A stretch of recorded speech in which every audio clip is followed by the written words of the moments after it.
O grupo de comunicação Miséria, o portal M1, entrevista agora o Roberto Cláudio, ex-prefeito do município de Fortaleza e atualmente também coloca o seu nome à disposição com a pré-candidatura ao governo do estado do Ceará, o que aconteceu também no ano de 2022. Roberto Cláudio, satisfação estar falando com você aqui no grupo de comunicação Miséria, portal M1, e vamos falar sobre essa política estadual que está bem efervescente, com um protagonismo também para a região do Cariri, e você, mais uma vez, também nesses nomes que são aí cotados nessa disputa para o governo do estado. Roberto, como é que estão essas articulações? A oposição, você considera ela vindo mais forte agora nesse ano de 2026? Adson, primeiro, muito obrigado pelo convite, pela oportunidade de conversar com você mais uma vez, através do Portal Miséria, que é um sucesso em todo canto, né, inclusive em áreas mais distantes aí do Cariri, e registrar que será uma satisfação, inclusive, encontrá-los agora, amanhã, sábado, nesse evento de homenagem ao Ciro, organizado pela Câmara Municipal de Juazeiro do Norte, amanhã. Já começo, Adson, você lançou aí, falou da minha pré-candidatura ao governo, dizendo que, na verdade, toda hoje a articulação da oposição, todo o esforço de coesão, de união da oposição a esse tempo, é de esperança em torno de uma pré-candidatura a ser confirmada, obviamente, no período legal adequado, do ex-governador, ex-ministro Ciro Gomes. O Ciro é quem tem conseguido mobilizar a esperança da população cearense em poder construir um projeto de mudança na vida das pessoas. Como você mesmo perguntou, a gente hoje tem uma oposição ampla, unida, apesar de diferenças de um passado recente, apesar, inclusive, de algumas diferenças de posicionamento em relação ao cenário nacional. Há uma união de propósito, nesse momento, muito desprendida de interesses políticos pessoais, para que a gente possa dar ao povo cearense uma alternativa. Aqui no Ceará, a gente vive um tempo em que essa hegemonia do poder do PT é uma hegemonia que veio com autoritarismo, com perseguições, querendo vencer as eleições na moda bruta, como se diz. Quando não ganha na moda bruta, quer tirar na justiça quem ganha depois, que quando é da oposição. Então, a gente passou a conviver com a realidade de atraso, eu diria, na condução da política cearense. Mas, pior ainda, é o estado da vida das pessoas mesmo. Se a gente olhar para o Ceará, e aí, naturalmente, quem é de oposição tende a ter um olhar mais crítico, eu tenho sempre um cuidado de olhar para números, para não ser subjetivo. Se a gente olhar para o Ceará de 10 anos atrás e olhar para o Ceará de hoje, a gente, em qualquer dimensão que a gente for olhar, Adson, seja no ranking da pobreza, o Ceará hoje é o segundo mais pobre do Brasil. No ranking da desigualdade social, o Ceará é um dos 5 estados mais desiguais do país. O Ceará hoje é um dos 3 estados com o maior número de pessoas vivendo na extrema pobreza. A gente tem a maior taxa de homicídios do Brasil. A gente tem uma fila de cirurgias, exames e consultas que é maior do que era há 4 anos atrás, quando prometeram o tal do Ceará 3 vezes mais forte. Então, o Ceará está derretendo, Até as nossas contas públicas, que viraram referência para o Brasil, na época do Tasso, do Ciro, conseguiram organizar a casa, como se diz, moralizar a gestão, sanear as contas públicas. Isso fez do Ceará um exemplo de gestão para o país. Até isso, a gente está perdendo a mão. O estado do Ceará hoje é um estado devedor. A gente terminou esse ano passado com mais de 1 bilhão de dívidas no vermelho, E tem uma expectativa do próprio governo, na LOA, da Lei de Orçamento do Estado, de terminar esse ano com 2,5 bilhões de reais de dívidas. E imaginando que o Ceará, 15, 20 anos atrás, era um estado superavitário, que sobrava dinheiro. Qual é a consequência prática de um estado desorganizado e quebrado? É a vida das pessoas.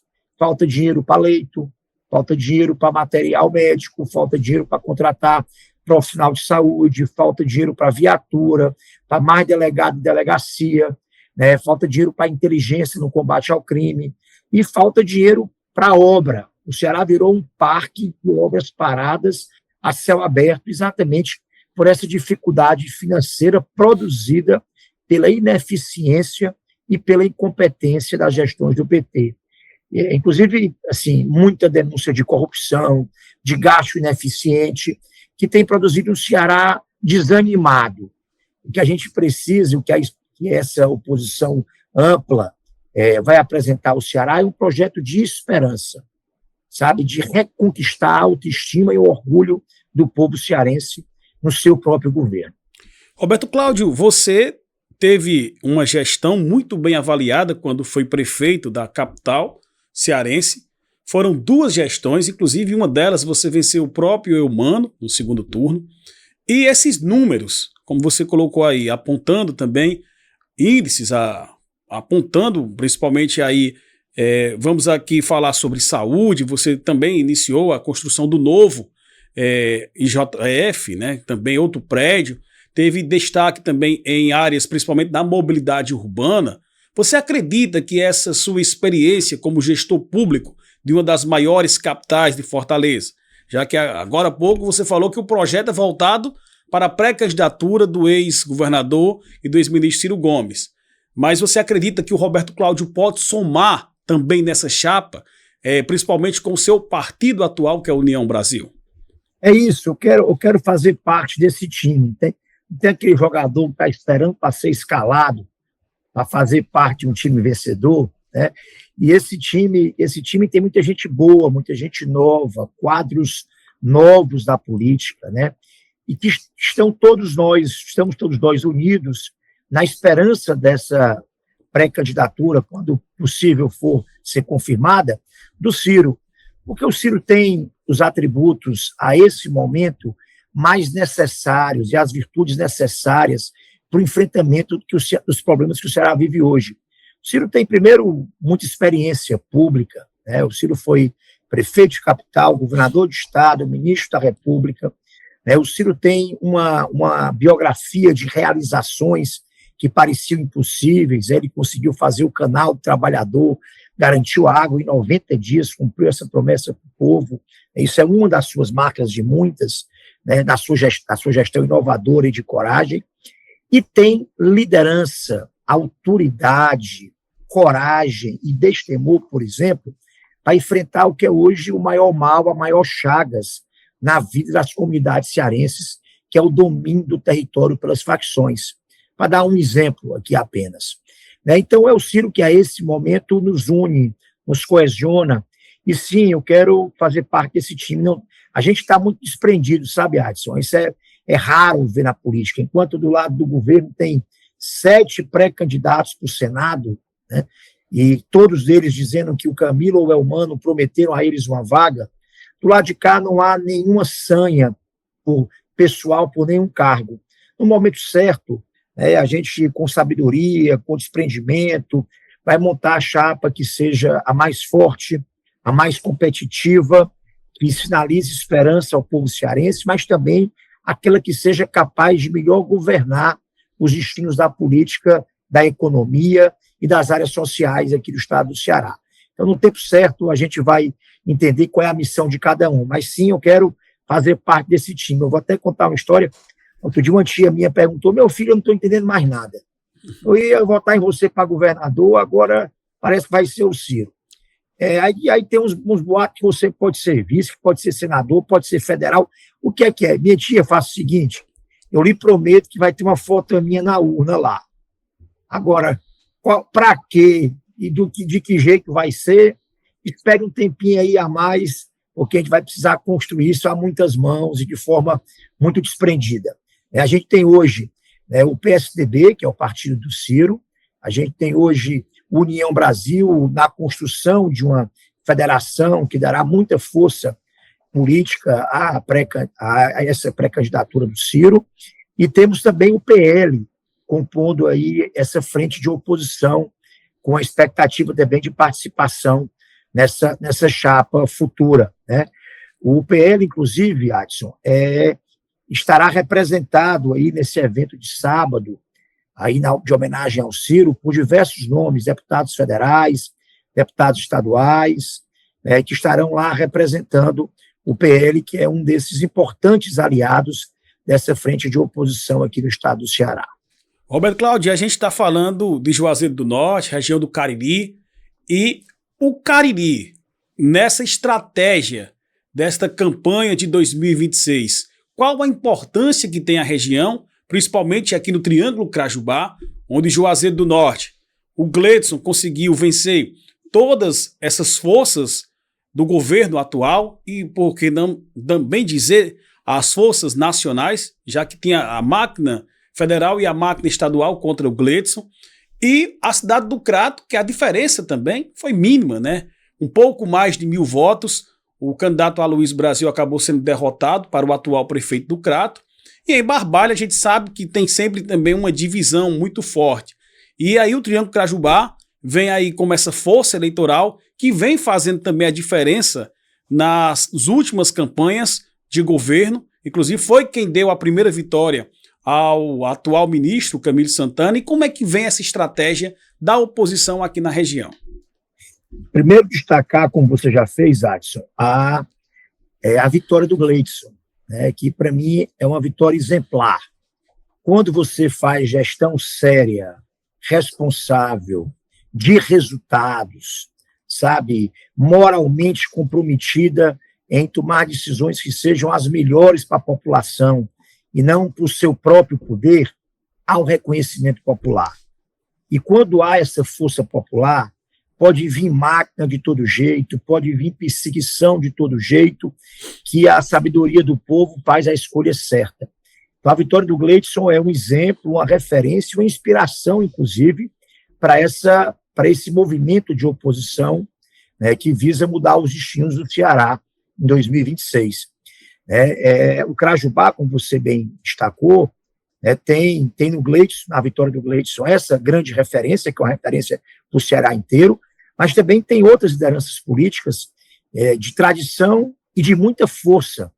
O Aloysio demonstrou, junto do Dr. Zé Adega, lá no Crato, enfrentando também a mesma máquina, a mesma perseguição, o mesmo tipo de abuso, todo tipo de abuso, prometeram lá acabar com a privatização da água que tinham feito, e até hoje, por exemplo, não cumpriram o prometido. Era tudo mentira de véspera de eleição para ganhar força, e quase que perdem. Em Barbalha, a gente tem duas lideranças fortíssimas, o doutor Rômel, que foi deputado federal, prefeito, e o Agemiro, que só não foi o prefeito eleito agora, porque foi vítima das práticas de perseguição que o PT voltou a implantar aqui no Ceará, onde tem um adversário, vamos tentar destruí-lo, não no voto, mas na justiça, sabe, apelando para um terceiro turno na justiça. Mas o Crajubá traz, eu acho que essas lideranças, né, do Crajubá, elas inspiram, né, nesse movimento de oposição muita força, sabe? São exemplos pessoais, mas também dão força numa região que é a economicamente mais próspera do estado do Ceará. O Cariri é a região hoje que mais cresce economicamente em todo o estado do Ceará, tem uma relevância pelo tamanho da população, mas pelo dinamismo também da própria economia, do que está acontecendo de novo na região. Temos também o presidente da Câmara, Felipe Vasques, que tem um papel importante, é ele, inclusive, que tem a iniciativa, junto com o Gleidson, dessa homenagem ao Ciro na Câmara Municipal. Então, em nome deles, agradecer esse evento que vai acolher o Ciro. Mas queria também dizer que, após o evento da Câmara, haverá um evento político, um encontro do PSDB, e não por acaso vai acontecer aí em várias regiões do Ceará, mas o primeiro evento, o Ciro e o PSDB escolheram fazer no Cariri. Isso tem a ver com o que você falou, com a força, com a lealdade, com a moralidade, com o espírito público dessas lideranças do Cariri que a gente citou, mas tem a ver principalmente com a importância que esse movimento de oposição quer dar ao Cariri. O Cariri tem que voltar a ser centro de atenção, objeto central de atenção de um futuro governo. E é isso que a oposição vai falar aí com as lideranças, inclusive, de mais de 30 municípios que estarão presentes nesse encontro político do PSTB. A gente vai falar de problemas, mas vamos falar também de sonhos, de projetos de futuro para o Cariri, que não tenha dúvida será objeto assim, central da atenção de um eventual, se Deus quiser, governo de mudanças de novo, né, no estado do Ceará a partir do próximo ano. Roberto Cláudio, você falou em relação à região do Cariri de uma forma que realmente mostra que a oposição atual no estado vem com um olhar todo especial para a nossa região. Mas o Cariri também pode se fazer presente nessa chapa. Você disse que está aí ainda sendo feita a composição, mas até lá, quando começou as primeiras especulações do nome do Ciro Gomes para ser pré-candidato ao governo, até o próprio nome do Gleidson foi falado também para, quem sabe, compor uma chapa como vice, outros nomes aqui de lideranças. Esse Cariri, ele também pode ser prestigiado em relação a essa colocação como um vice, senador ou suplente de senado também, algo desse tipo? Olha, como eu lhe disse, não há nenhuma definição de chapa até agora, nenhuma definição. Todos nós estamos desprendidos. O nosso sonho é ver o Ciro virar pré-candidato, depois candidato e vê-lo, né, eleito governador do Ceará. Esse é o nosso sonho que nos une. E os espaços estão abertos para a melhor construção política, a mais necessária, a mais importante, que dê força política e força de governabilidade, capacidade de governar bem. E o Cariri tem muitos nomes de qualidade, esses que eu citei todos aqui e outros, e eu não queria citar todos que eu julgo aí nomes super qualificados para uma composição de chapa majoritária, para a composição de uma equipe administrativa futura, para não cometer o erro da omissão. Mas não tenha dúvida que a presença política do Cariri hoje, tá, dentro das forças de oposição, é uma presença predominante. E a gente, no momento certo, vai sentar com maturidade, né, como eu disse, sem vaidades pessoais, e construir uma chapa que tenha uma representação de diferentes regiões do Estado, né, de forças políticas distintas, de partidos distintos, que tenha a diversidade mesmo que o Ceará tem, que possa estar representada nessa chapa. E o Cariri tem muitos nomes a oferecer, mas essa decisão é uma decisão que só será tomada certamente lá na frente, já perto das convenções. Mas o que não falta no Cariri é gente preparada, competente, tecnicamente qualificada, né, e politicamente influente e forte, né, para poder construir junto esse projeto de esperança e de sonhos para o Ceará. As pesquisas, Roberto Cláudio, vêm apontando o nome do ex-governador e ex-ministro Ciro Gomes como o mais forte dentro desses citados na oposição para essa disputa do governo do Estado. Seria aquele nome que realmente vem ali para impactar e ser de peso, né, nessa luta contra aí, para poder angariar os votos necessários para mudar, no caso, a abolição. Mas esses números também apontam o seu nome, do próprio Roberto Cláudio, também com bons números ali. Você pontuou nessa última pesquisa do Real Big Data com 26 pontos, né, 26%. E aponta realmente também que o seu nome é forte nessa disputa. Mas ainda existe essa indecisão do Ciro. O Ciro diz uma hora que pode ser pré-candidato, outra hora não. E esse plano B da oposição, esse seu nome com hoje pontuando 26%, até 30%, como já pontuou, chegando inclusive melhor propriamente do que você encerrou a sua campanha em 2022. Também há esse estudo, Roberto Cláudio, você também vem aí conversando com as lideranças, articulando, a gente sabe que política tudo pode acontecer. Eu fico muito honrado e feliz com essa indicação de voto, é uma homenagem assim, generosa do povo cearense, mas nós estamos trabalhando mesmo com plano A, viu? O nosso sonho, o nosso plano trabalho A aqui? É só esse plano A. Olha, deixa eu te falar, o Ciro tem, nesse momento, eu falei um pouco dessas virtudes dele de exercício da autoridade, né, de coragem para enfrentar problemas que parecem impossíveis, sabe, de destemor, né, de enfrentar. O Ciro foi capaz de enfrentar presidentes, ministros de Supremo, né, gente poderosa, nunca teve medo, né, do enfrentamento político ou enfrentamento verbal, né, a crítica, quando necessária ser feita. Ele nunca deixou de fazer esse enfrentamento. Quando foi ministro da Fazenda, enfrentou o lobby e o conluio dos bancos poderosos, ao que parecia impossível. É por isso que, no momento em que o Ceará vive a sua maior crise de violência, o Cariri é vítima disso. O Cariri é a região do maior número de feminicídios hoje em todo o estado do Ceará. As comunidades hoje mesmo rurais de municípios do Cariri, como o Ceará inteiro, estão dominadas pelas facções. O povo está tendo que pagar pedágio. Comerciantes e pequenos empresários estão tendo que silenciosamente aguentar a extorsão. Famílias estão sendo expulsas das suas casas. É uma realidade dura, o povo tem até medo de falar. O povo tem até medo de falar isso em público, fala para a gente no pessoal. Mas é um abuso nunca antes visto, é uma barbárie nunca antes vista no estado do Ceará. E para isso a gente vê um governo fraco, um governador, me desculpe a dureza da palavra, covarde no enfrentamento a esse problema. O líder de 9 milhões de pessoas, uma pessoa que nos representa à frente de um problema desse, não pode ter medo, sabe? Não pode titubear, não pode achar que a propaganda na TV, com o carro, o Giraflex rodando, sabe, como esfardados, a propaganda vai substituir a ação, porque o povo está sofrendo na pele, as consequências disso.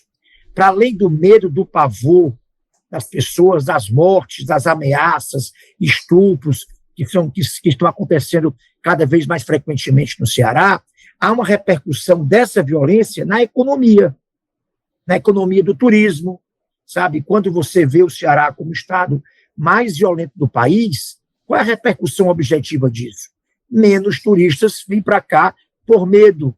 Eu mesmo estava outro dia no exterior, e aí alguém perguntou: de onde é que você é? Eu de Fortaleza, no Ceará, e a pessoa conhecia o Brasil. Ah, sim, é bem violento por lá, né? Foi a primeira referência que veio à cabeça da pessoa. Então, isso acaba impactando a economia diretamente, não só do turismo. Eu soube agora recentemente de uma empresa grande do Porto do Pecém, que estava fazendo uma obra de expansão, que teve que parar a obra porque foi extorquida por uma facção local, e essa empresa estava sendo extorquida para pagar uma mensalidade à facção para poder continuar a sua obra de expansão. Uma empresa de fora do estado. Quando isso se espalha, obviamente que o Ceará passa a ser visto com outros olhos. É o que está acontecendo. O Ceará de antes, que era o Ceará das contas públicas organizadas, da redução da mortalidade infantil, da educação exemplar, que levou indústrias para o interior, que passou a ser um exemplo de governança de qualidade para o Brasil, e que estava nas páginas aí de jornais da imprensa como exemplo, está agora nas páginas policiais. A última agora é deputado e parlamentar ligado ao governo, de partidos ligados ao governo, né, ligando emendas e dinheiro público, ligando isso a lavando dinheiro da facção para produzir hoje negócios públicos com as prefeituras. Tem um prefeito, aliado do governo, do município de Chorolimão, ali perto de Quixadá, para quem não conhece, que teve uma data de prisão decretado em dezembro do ano passado. Já está com mais de um ano e um mês agora, para fazer 1 ano e 2 meses. Né? Todo mundo sabe que o homem está no Ceará, todo mundo dá conta dele em todo canto, e o Estado não prende. Como é que o Estado pode cobrar da justiça ou falar de impunidade se um prefeito aliado que lava dinheiro de uma facção está solto aqui no Ceará, sabe? Então, assim, a impressão que dá é que é medo do cara falar.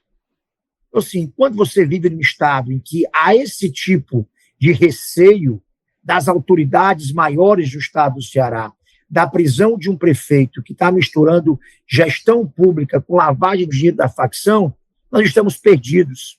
Então, é por isso que a gente precisa de um projeto, não é só crítica, a gente vai falar desse encontro de ideias, de inovações que a oposição pretende apresentar na hora certa, a população cearense, para poder enfrentar esse que é o maior problema do Ceará, mas não é o único. O Cariri vive outro problema grave, que é de saúde, sabe? Outro dia conversei com o Ciro sobre isso, o doutor Aloysio, que é um especialista, nos ajudou a entender, o Gleito já tinha reclamado dessa realidade. O Hospital Regional de Juazeiro, que é o do Cariri, é um hospital regional que cobre uma área do tamanho, até um pouco maior, do que a área de Sobral, da Zona Norte. 49 municípios ao todo. Pois a população do Regional do Cariri tem mais ou menos, até um pouco maior do que a população coberta pelo Hospital da Zona Norte. E ele tem metade dos leitos. Metade dos leitos. E de especialidades também, Roberto. Como? Especialidades também. Por exemplo, no regional não tem. Um exemplo delas, uma simples especialidade, emergência de obstetrícia. Não tem isso. Não tem. E é uma especialidade simples que deveria ter no regional e que não tem. Então, nós vamos nos comprometer aí, como oposição, em dar uma atenção de expandir o hospital, de introduzir novas especialidades e também de qualificar a gestão. Quando o Cid lá atrás criou os hospitais regionais, e eu aqui, quando fui prefeito de Fortaleza, quando eu ia escolher um diretor de posto, diretor de hospital, eu não ia escolher um amigo meu, eu não ia escolher alguém do meu partido, ou alguém que votou em mim. Era uma prova, uma seleção pública. E entravam pessoas que nem do meu partido eram, ou que nem votavam em mim, mas que eram competentes, comprometidas com a saúde pública, e eu ia cobrar resultado. Não deu, amigo, troca, sabe? Aí não, colocaram um cara, e nada pessoalmente contra, mas que não, qual foi a prova que participou? Qual foi o critério de seleção? A não ser ser um cabo eleitoral que vive aí no rabo de saia do Camilo, sabe? Então, assim, essas coisas, quando a gestão pública não é levada a sério, o resultado para a população, a consequência para a população é precária. E é isso que está acontecendo no Cariri. Sabe, em algum momento teve alguma atenção, uma obra aqui, outra lá, muitas delas inacabadas, como o Centro Cultural, sabe, como o próprio Romeirão, que ficou faltando ainda coisa para ser feita, obras importantes, não estou julgando. Mas o Cariri precisa de muito mais. E as grandes prioridades do Cariri não foram objetivadas nem pelo Camilo e nem muito menos pelo Elmano. Qual seja, expandir e qualificar o hospital regional, fazer uma grande força-tarefa de combate às facções, isso envolve novos delegados, novas delegacias, mais inteligência, mais efetivo de polícia. Hoje as viaturas, tem mais viatura parada em manutenção do que viatura rodando no Cariri e no Ceará. Então, as prioridades estão invertidas no estado do Ceará. E pela quebradeira que a gente tem nas contas do estado, as obras hoje vivem paradas. E sabe o que está acontecendo também, Adson? É o tal do perigoso aditivo. Para quem não sabe, vou explicar o que é. O cabo lança uma obra em véspera de eleição, promete, assina a ordem de serviço sem ter o dinheiro em caixa, começa a obra. Aí daqui 1 ano, 2 anos, começou com 100 trabalhadores, tem 10. Porque começa a atrasar o pagamento porque não tem dinheiro. Daqui a pouco, para a obra porque a empresa quebrou, porque não recebeu o dinheiro. Aí faz uma nova licitação. A nova empresa entra já com preço elevado. Daqui a pouco, tudo de novo acontece. O dinheiro vai faltando. Aí, o que é preciso ser feito? Um aditivo. O aditivo, o que é? É compensar o preço da inflação do cimento, do aço, da mão de obra e tal. Em síntese, essas obras intermináveis não justificam uma escola ou uma creche demorar mais de 1 ano e meio, 2 anos para ficar pronta. Tem creche e escola do Ceará com 8 anos de duração. Tudo isso dá margem à corrupção, sabe? No mínimo, ao desperdício de dinheiro público. Algo que poderia custar 1 milhão, acaba no final saindo a 4. Então, assim, as coisas estão de cabeça para baixo. Está faltando, sabe, desapego ao poder, sabe? O PT tem um apego ao poder danado. Os líderes atuais do estado do Ceará têm um apego ao poder danado, quer governar com sua turminha, para a curriola não falta nada. Não falta emprego, não falta privilégio, sabe? E nessa festa do poder para poucos, tem faltado o que interessa para quem interessa. que é a população do Ceará. E é para essa gente simples, que está fora dessa festa do poder do PT, que a gente quer apresentar esse movimento e um caminho de mudança. Então, Roberto Cláudio, a gente vai continuar falando em relação aqui sobre essa composição de partidos. Você falou do União Brasil, que está aí hoje. Ontem teve uma conversa do Danilo Forte, deputado federal, com o Ciro Nogueira, que é o presidente nacional do Progressista também. Então tem essa União Progressista, que é a federação, mas tem também no próprio União Brasil a deputada Fernanda Pessoa, que hoje está mais ligada à base governista, o próprio deputado federal Moses Rodrigues. Também tem o PL, que tem algumas divergências, tem uma ala que é mais voltada para o bolsonarismo ali ideológico, e tem mais outra ala que é bolsonarista, mas é mais voltada na parte política mesmo, articulações ali que podem também lhe apoiar, como é o caso do candidato André Fernandes, que perdeu as eleições também por pouco mais de 1.000 votos, então mostrou essa força, essa liderança jovem que surge também no estado do Ceará, e outros partidos menores que também estão ali agregando ao PSDB, que tradicionalmente no estado do Ceará teve o Tasso Gereissati, o próprio Ciro Gomes, o Lúcio Alcântara como governadores e que começaram a despontar. Sem contar que nomes importantes como o Ivo Gomes, outros nomes de líderes aqui no nosso estado do Ceará em diversas regiões também já declararam esse apoio. Como é que está essa composição, Roberto Cláudio? Você acha que essa ala bolsonarista ideológica pode vir também apoiar essa composição com o Ciro? Você acha que o União Brasil vai ter essa federação mesmo? Você e o capitão Wagner permanecem nessa linha partidária? Sim, inclusive nós participamos do jantar na casa do Danilo, eu, o capitão, o próprio Ciro Gomes, com o Ciro Nogueira, com o presidente Rueda, com a Semineto, exatamente para a gente poder reafirmar o posicionamento dessa futura federação que está sendo criada, na frente, como uma das forças mais importantes nessa composição de oposição que nós iremos apresentar aqui, obviamente, muito possivelmente liderada pelo PSDB com o Ciro, ao estado do Ceará.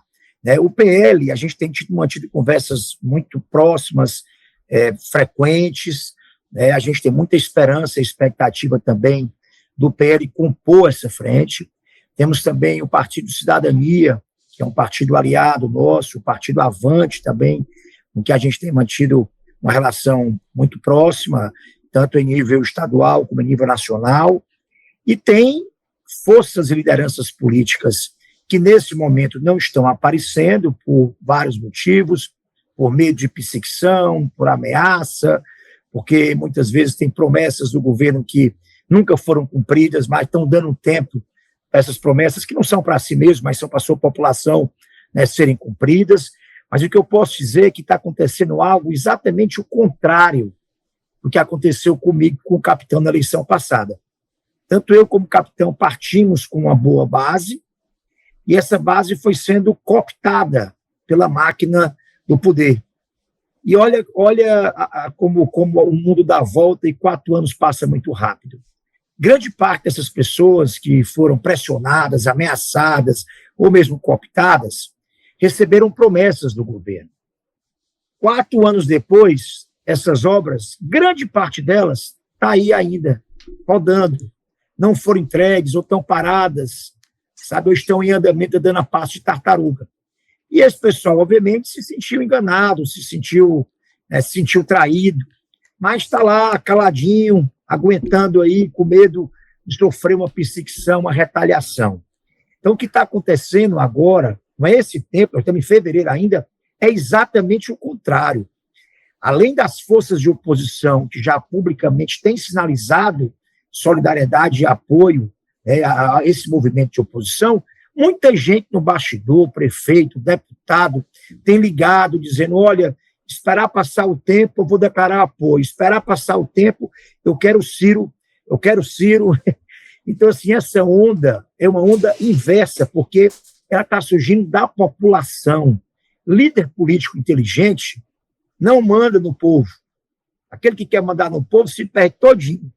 O líder político inteligente é aquele que ouve o que o povo quer, E muitas dessas lideranças estão entendendo que trabalhadores rurais, comerciários, empresários, médicos, advogados, profissionais liberais estão cansados dos abusos, da incompetência, sabe, das denúncias de corrupção, desse ciclo de governo do PT, e que chegou a hora de uma mudança. Então, esse movimento, que é mais forte do que partidos, mais forte do que lideranças individualmente, já está acontecendo, né? E é isso que apavora a turma do Palácio da Abolição, que se apegou ao poder e ao orçamento público e não quer largar de jeito nenhum e faz qualquer negócio. Você falou do André Fernandes. Aconteceu com o André exatamente o que aconteceu com a Luísa aí no Crato. Uma eleição ganha que foi tomado pelo abuso do uso da máquina, por todo tipo de marmota que você pode imaginar, foi praticada aqui para tirar uma eleição ganha, né, de um jovem que começou, né, em quarto, quinto colocado na pesquisa, fez uma campanha inovadora, inclusive no primeiro turno eu não apoiei o André, só declarei apoio no segundo turno, e o André, por pouquinho, e por essas marmotas aí que o PT aprendeu a fazer com a máquina pública na mão, tomaram a eleição dele. Mas a liderança dele, hoje, certamente em Fortaleza, é maior do que era antes da eleição, que a população hoje se arrepende já.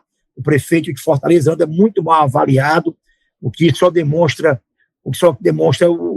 que a população está arrependida, ou parte dela, boa parte arrependida do voto de confiança que deu mais uma vez ao PT.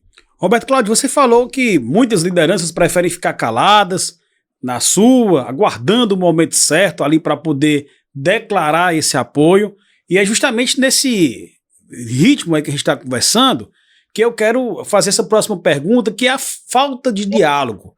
Muitos prefeitos, inclusive da base governista, reclamam do Palácio da Abolição, da cadeira do governador, mais virada ali para a Praia de Iracema, ali voltada, do que propriamente daqui para o interior. E é uma reclamação que muitos também preferem ficar ali em off, ou dizer ali só para as nossas fontes, e que inclusive terça-feira e hoje na Câmara de Vereadores agora de Juazeiro do Norte, são dias de sessões, né? Ontem também teve sessão, acabou que esses vereadores, Roberto Cláudio, que são da base governista, por exemplo, do PSB, reclamaram que não foram recebidos, por exemplo, pelo governador. E o governador também, segundo essas pessoas, andou muito pouco no interior do Ceará, em regiões como a dos Inhamuns, região centro-sul do estado do Ceará, e essa falta de diálogo é permanente da própria base. E vocês, hoje da oposição, como é que vocês estão dialogando com essas forças? Como vocês pensam se chegarem também à abolição? Se vão estar com essa cadeira virada mais para o interior do que propriamente aí para o litoral? Como é que está sendo trabalhado também tudo isso? Olha que eu sou de Fortaleza, fui prefeito de Fortaleza, mas está acontecendo de novo um fenômeno que aconteceu há um tempo atrás no Ceará, perigoso, que é a tal da macrocefalia. Macrocefalia é uma palavra médica, né? Você foi presidente da Assembleia também, conhece todo esse estado do Ceará. Exatamente, que é a macrocefalia, que é da região metropolitana. Hoje a região metropolitana voltou a concentrar população migrando do interior atrás de oportunidade de emprego e dinheiro, e PIB, e renda. Isso é produto do empobrecimento do interior do estado do Ceará.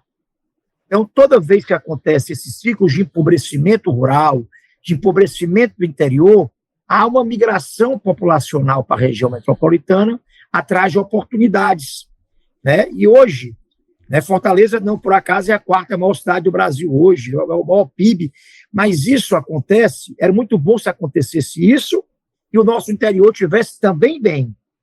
Mas Fortaleza, nos últimos anos, enriqueceu e o interior empobreceu.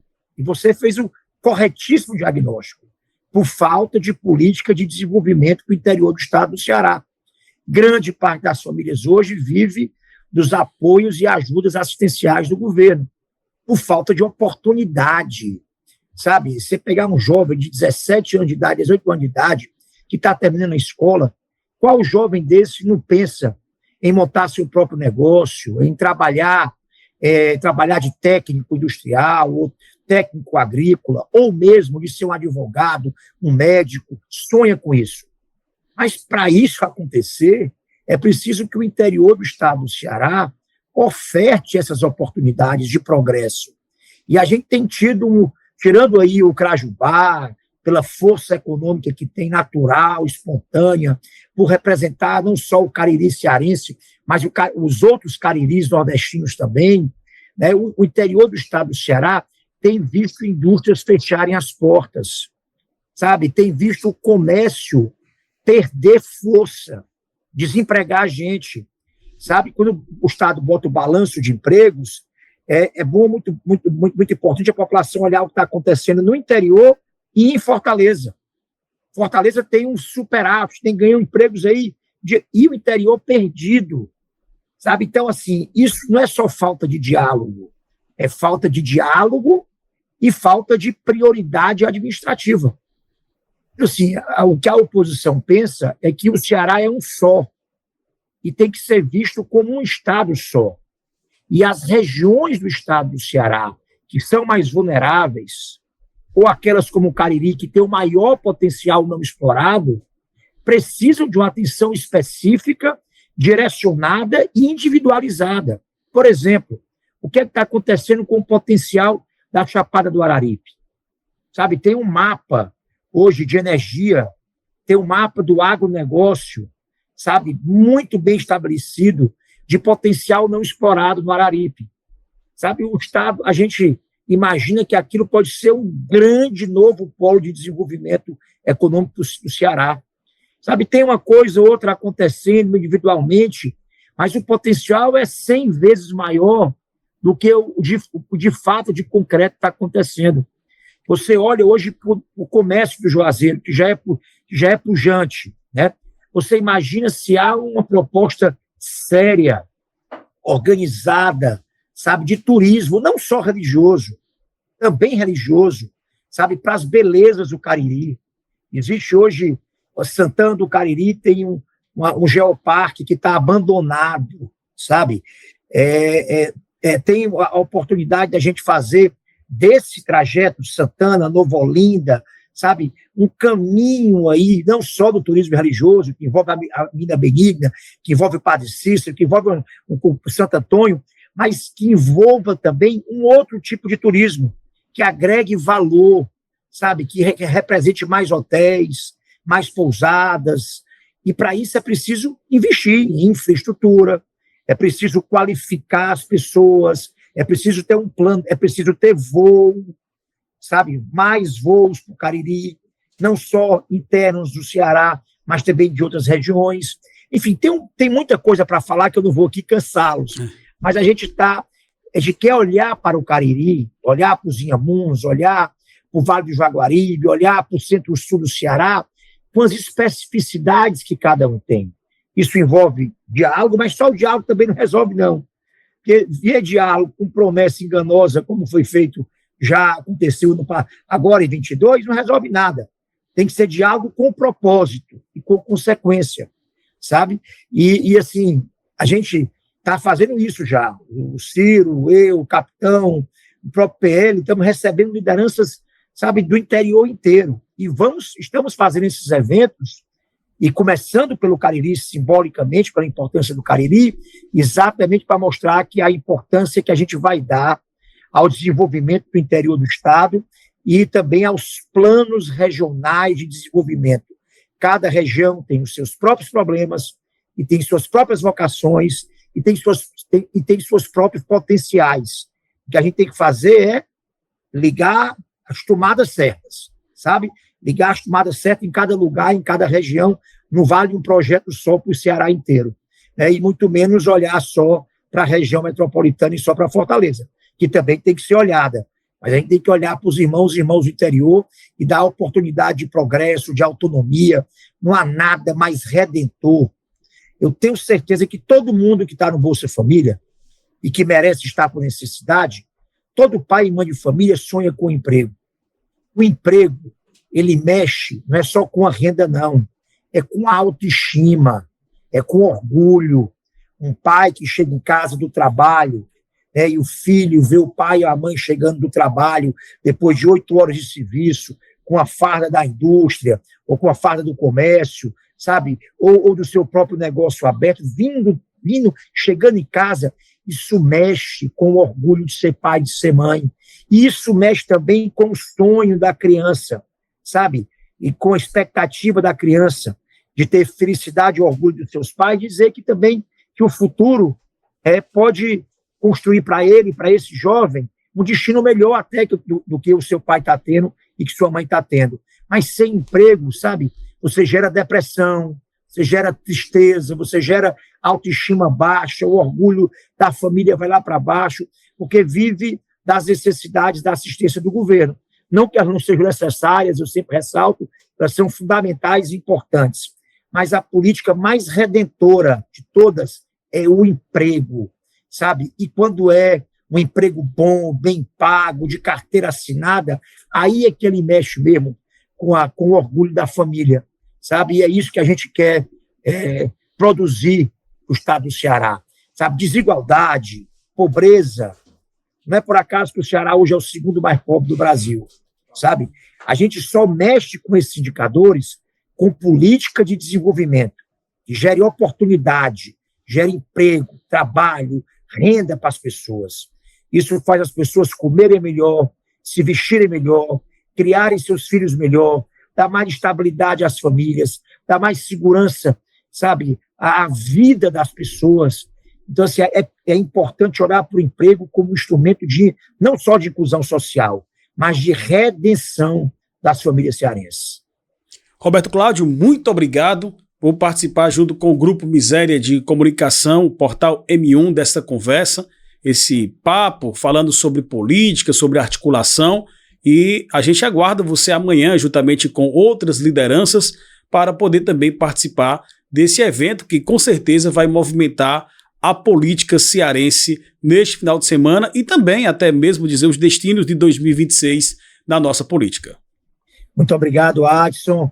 O Cariri dá o pontapé desses encontros. Eu não tenho dúvida que isso vai virar um movimento para além dos partidos, para além da política. Será um movimento de libertação mesmo da população cearense. E o Cariri e Padre Cícero vai nos abençoar nesse primeiro movimento, eu tenho certeza disso. Aproveitar a oportunidade para agradecer ao presidente Felipe Vasques, que nos acolhe na Câmara, a grande articulação do prefeito Gleidson, também a ajuda do nosso líder político, doutor Aloysio Crato, ao Agemiro, ao Rômel. Em nome desses, há mais de 30 municípios do Cariri que estarão presentes nesse encontro. Será um encontro, se Deus quiser, muito produtivo, de muitas ideias e de sonho, porque sem sonho a gente não vive. A gente tem que sonhar. Sonhar com os pés no chão, é claro, mas sonhar. Então será dia de sonhar dias melhores para o Cariri e para o Ceará. Obrigado, Adson, pelo convite. Obrigado, Roberto Cláudio. Até amanhã e uma boa noite para você. Boa noite. Essa foi a entrevista, esse bate-papo com o Roberto Cláudio, ex-prefeito do município de Fortaleza. Hoje também tem o seu nome como pré-candidato ao governo do estado, mesmo colocando a presença do Ciro Gomes como o nome principal, o plano A, nesta política de articulação, quando se trata em candidatura para o Palácio da Abolição. Conversamos com o Roberto Cláudio e vamos dar sequência também conversando com outros pré-candidatos e outros nomes da política cearense, com imagens de Jimmy Macedo, Adson Rodrigo. Aconteceu, virou notícia.